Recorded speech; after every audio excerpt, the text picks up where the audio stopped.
Hello and welcome to HMTV digital. ఎర్ర సముద్రం ఎరుపెక్కిందని చెప్పాలి. శనివారం ఒక్కరోజే ఇజ్రాయెల్ దిశగా యెమెన్ కేంద్రంగా పనిచేసే హౌతీ రెబల్స్ 15 డ్రోన్లతో యుద్ధానికి దిగిపోయారు. వాటిలో 14 డ్రోన్లను యుఎస్, ఒకదాన్ని బ్రిటన్ విజయవంతంగా అయితే కూల్చేశాయి.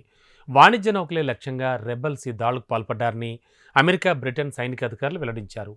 వాణిజ్య నౌకలతో ప్రపంచంలోనే అత్యంత రద్దీగా ఉండే ప్రాంతాల్లో ఎర్ర సముద్రం కూడా ఒకటి మనకు తెలుసు. ఈ ప్రాంతంలో నౌకలే లక్ష్యంగా ప్రయోగించిన 14 డ్రోన్లను యుఎస్ఎస్ కార్నీ అనేటువంటి క్షిపణి విధ్వంసక యుద్ధ నౌక కూల్చివేసింది.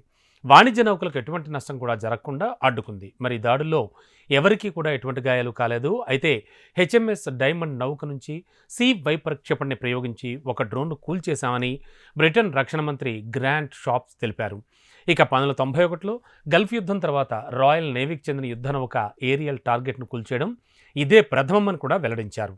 అలాగే గాజాపై ఇజ్రాయెల్ దాడులకు ప్రతిగా ఇరాన్ మద్దతిచ్చే హౌతీ రెబల్స్ గురించి మనకు తెలుసు. వాళ్ళు సృష్టిస్తున్న మారణకాండ గురించి, వాళ్ళు చేస్తున్న దాడులు కూడా మనకు తెలుసు. మరి దీనికి సంబంధించి అంతర్జాతీయ వాణిజ్యాన్ని వీళ్ళంతా దెబ్బతీయడానికి ప్రయత్నిస్తున్నారని తెలిపారు. మరి ఇలాంటి దాడులను అడ్డుకోవడానికి బ్రిటన్ కట్టుబడి ఉందని చెప్పారు. ఇజ్రాయెల్ దక్షిణ ప్రాంతంలో ఉన్న ఐలత్ తీర నగరం లక్ష్యంగా ఈ డ్రోన్లను ప్రయోగించామని హౌతీ రెబల్స్ ఆల్రెడీ ప్రకటించారు కూడా. ఎర్ర సముద్ర సమీపంలోని తమ తీర పట్టణమైనటువంటి దహప్పైకి దూసుకొచ్చిన ఓ ఎగిరే వస్తువును కూల్చివేశామని ఈజిప్ట్ వైమానిక రక్షణ వ్యవస్థకు చెందిన అధికారులు ప్రకటించిన తర్వాతే రెబల్స్ ఈ విషయాన్ని వెల్లడించారు. ప్రపంచంలోనే అతిపెద్ద షిప్పింగ్ కంపెనీ మావరెస్క్ ఎర్ర సముద్రంలోని తమ నౌకలను ఆపేసింది.